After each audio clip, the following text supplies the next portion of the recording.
आज आप लोग ब्रॉड साइड ऑन पोजीशन देखोगे मेथड सेकंड, जो आपका बहुत इजी है। तो आप बोर्ड में चाहे जो लगाइएगा, चाहे मेथड फर्स्ट लगाइए, चाहे मेथड सेकंड लगाइए, जो आपका इजी पड़ेगा वही लगाइएगा। तो ध्यान से देखिएगा आप लोग, broad method second, broad side on position, broad side on position. Broad side on position में आप ध्यान से देखिएगा, ब्रॉड साइड ऑन पोजीशन आपका कैसे, तो फिगर से आप कैलकुलेशन से आप फिगर में देखिए, फिगर आपको आ जाना चाहिए समझ में। तो यहाँ ध्यान से देखिएगा, आप फिगर से देखिए, ये आपका बिंदु क्या P, इस पे हमने कहा लंब डाल दीजिए, ये बिंदु O हो गया। अब ये आपका माइनस Q है, ये आपका प्लस Q है, ये बिंदु A है, ये बिंदु B है। हमने कहा अब क्या करिए, ये लेंथ आपका क्या है L है, ये लेंथ आपका क्या है L है, ये पूरा लेंथ क्या है 2L है, होगा। अब इसको डॉट लाइन से हमने कहा मिला दीजिए, मिलाए, इसको भी मिला दीजिए, मिलाए। अब क्या करिए, हमने कहा यदि ये 2L है तो ध्यान से देखिएगा, हमने कहा प्लस B के कारण इलेक्ट्रिक फील्ड क्या होगा दूरी की तरफ, ये आपका क्या हो गया EB, माइनस A है तो इसके कारण क्या होगा इलेक्ट्रिक फील्ड, बोलो अपनी ओर, हमने कहा अपनी ओर EA। अब ध्यान से देखिए, ये एंगल थीटा है, ये एंगल आपका क्या है थीटा है। तो यहां ध्यान से देखिएगा, डायरेक्शन आपका शो कर रहा है, ये एंगल थीटा, ये एंगल थीटा। तो यहां ध्यान से देखिएगा, जब ये एंगल थीटा है तो हमने कहा ये इस पे लंब डाल दीजिए, तो ये आपका कंपोनेंट पता चल जाएगा कि इस डायरेक्शन में क्या आएगा और इस डायरेक्शन में क्या आएगा। तो हमने कहा ये आपका क्या है x मान ली, तो सॉल्व करिए, cos थीटा बराबर लिखोगे आधार बटे कड़, आधार आपका x है और कड़ आपका EB है, आधार x और कड़ EB। तो यहां ध्यान से देखिए, आधार x की वैल्यू आपको पता चल गया कि EB cos थीटा क्या आया। तो ये डायरेक्शन में क्या शो किया कि आपका आएगा जो भी EB cos थीटा आएगा, क्या आएगा EB cos थीटा। ध्यान से देखिए EB cos थीटा आया। तो अब ध्यान से देखिए, EB cos थीटा आया तो इस डायरेक्शन में क्या होगा sin थीटा आएगा, जाहिर सी बात EB sin थीटा आएगा। EB cos थीटा इधर आया और EB sin थीटा। अब एक पॉइंट और बाकी है EA, तो ध्यान से देखिए, यदि आपसे कोई पूछे कि बताइए कि EA के कारण क्या आएगा, तो जब EB के कारण ये EB cos थीटा, तो EA के कारण क्या आएगा EA cos थीटा, और ये आपका क्या आएगा EA sin थीटा। तो यहां ध्यान से देखिए, हमने कहा ये डिस्टेंस क्या होगा कैपिटल R की वैल्यू आप निकाल सकते हो, ये डिस्टेंस क्या है स्मॉल r, बिंदु P तक की दूरी क्या है स्मॉल r। तो यहां ध्यान से देखिएगा, हमने कहा आप पाइथागोरस प्रमेय से ये 90 शो कर रहा, तो आप कैपिटल R की वैल्यू, जो यह दूरी होगा वही दूरी ये भी होगा, तो कैपिटल R की वैल्यू क्या होगा under root R square plus L square होगा। तो त्रिभुज से आप क्या करिए, वैल्यू निकाल लीजिए cos थीटा, यहां से वो वैल्यू निकाले त्रिभुज AOP में, देखिए त्रिभुज AOP में, तो यहां से cos थीटा की वैल्यू निकालोगे तो cos थीटा आधार बटे कड़, आधार आपका L है और कड़ आपका R है, तो आधार L बटे कड़ आपका R, तो L अपान अंडर रूट ना करके R square small L square 1/2 का मतलब होता है रूट।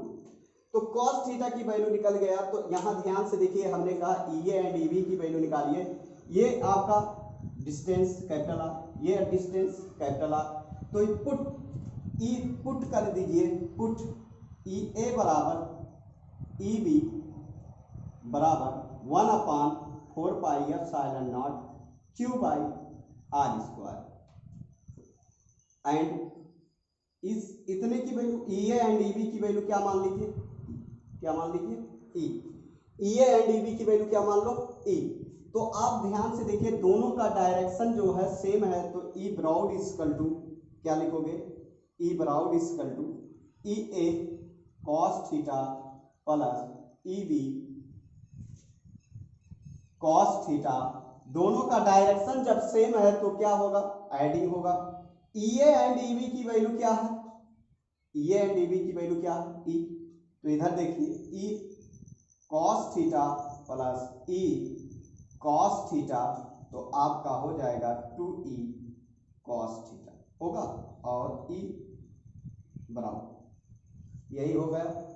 तो यहां ध्यान से देखिएगा दोनों का डायरेक्शन आपका ई बी बराबर 2e कॉस थीटा, तो R E broad equal to 1/4 pi epsilon not, E की वैल्यू रख दीजिए क्यू कैपिटल आर स्क्वायर की वैल्यू क्या होगा, कैपिटल यहाँ आर है और यहाँ आर स्क्वायर है, तो R square plus L square होगा।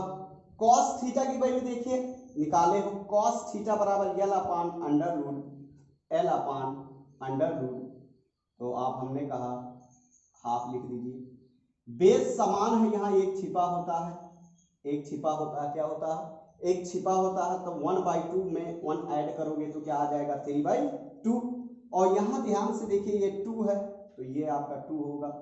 2ql को क्या लिख सकते हो, p ई बी बराबर हो जाएगा 1/4 pi epsilon naught p upon R square plus L square. Base समान है, कहाँ पे जुट जाएगा 3/2। हमने कहा r बहुत बड़ा है l से, तो E B equal to 1/4 pi epsilon naught p upon R square plus L square 3/2। तो r यहाँ पर l क्या होगा, 0 हो जाएगा, तो आपका हो जाएगा 3/2, 2 से कैंसिल।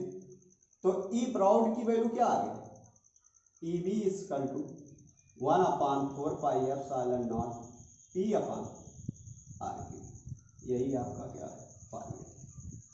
तो ये आपका क्या आया मेथड, बोलो। हमने कहा ये आपका मेथड सेकंड है, जो आपको अच्छा लगेगा वही करिएगा एग्जाम में, चाहे वो चाहे ये।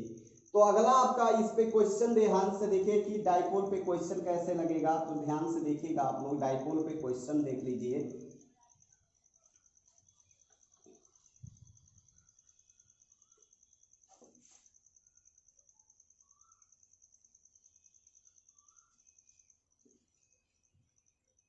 इधर देखिए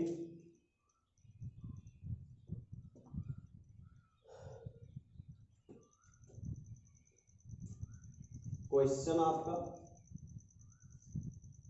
समबाहु त्रिभुज है,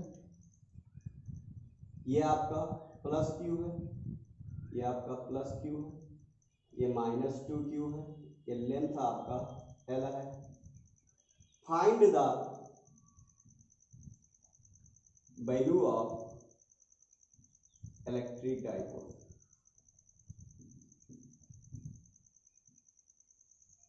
electric dipole, find the value of electric dipole by द्विध्रुव पूछा है।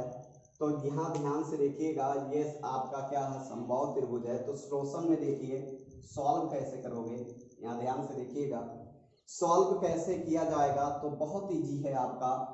यहाँ ध्यान से देखिए, आपसे कोई भी पूछे, यहाँ ध्यान से देखिए, यदि आपसे कोई पूछे कि बताइए सर डाइपोल पे नेट चार्ज क्या होता है, तो डाइपोल पे ऑलवेज नेट चार्ज क्या होता है, शून्य होता है। ये ऑब्जेक्टिव क्वेश्चन में आपको पूछा जा सकता है।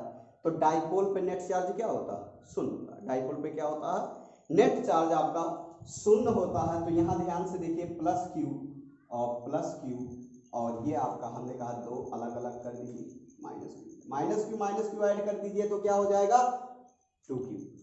ये लेंथ l, ये भी लेंथ है, ये भी लेंथ क्या l। ये एंगल आपका क्या होगा 60 डिग्री।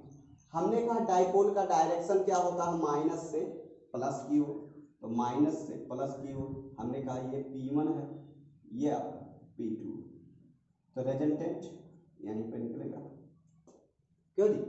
तो यहाँ ध्यान से देखिए P1 की वैल्यू यहाँ 2ql होता था, ये लेंथ क्या है l, तो q इंटू l। P2 की वैल्यू q इंटू L। तो पुट P1 बराबर P2 बराबर क्या लिखूं, QL, और बराबर क्या लिख दूं, P। तो हमने कहा resultant P equal to P resultant under root P1 का स्क्वायर P2 का square plus 2 P1 P2 cos theta. P1 की वैल्यू क्या है, P का स्क्वायर प्लस P का स्क्वायर 2P का स्क्वायर कॉस 60 की वैल्यू रख दीजिए, होगा। P1 P2 की वैल्यू P रिजल्टेंट। तो यहां ध्यान से देखिएगा, P बराबर हो जाएगा अंडर रूट P का स्क्वायर 2P का स्क्वायर। तो अब cos 60 की वैल्यू रख दीजिए, cos 60 की वैल्यू क्या है, ये देखिए ऐड हो जाएगा 2P स्क्वायर हो गया, 2P के स्क्वायर 2P का स्क्वायर cos 60 की वैल्यू 1/2, 1/2 कैंसिल हो गया। तो आप लिखोगे 2P का स्क्वायर प्लस P का स्क्वायर, तो अंडर रूट 3P का स्क्वायर। तो यहाँ P रिजल्टेंट आपका क्या आ गया, बोलो, रूट 3P, और P resultant equal to root 3Q into L, होगा। ये आपका क्या है, डाइपोल के कारण समबाहु त्रिभुज पे हो तो आप कैसे लगाओगे, यहाँ लेंथ से चेंज करेगा, या तो ये कर देगा या तो 2L कर देगा। तो आप क्वेश्चन को ऐसे लगाएंगे। तो आगे आपका क्या है heading, intensity of electric field due to uniform charging. तो यहाँ ध्यान से देखिए, वो भी देख लीजिए आप लोग, intensity of electric field due to uniform charging. तो उसमें आपको एक समान आवेशित वलय के कारण वैद्युत क्षेत्र की तीव्रता, ध्यान से देखिएगा आप लोग,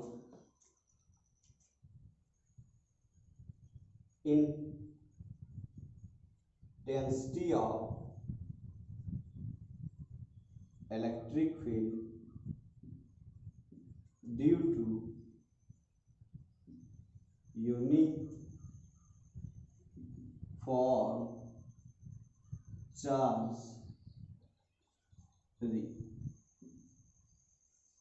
intensity of electric field due to uniform charging में देखोगे, एक समान आवेशित वलय के कारण वैद्युत क्षेत्र की तीव्रता।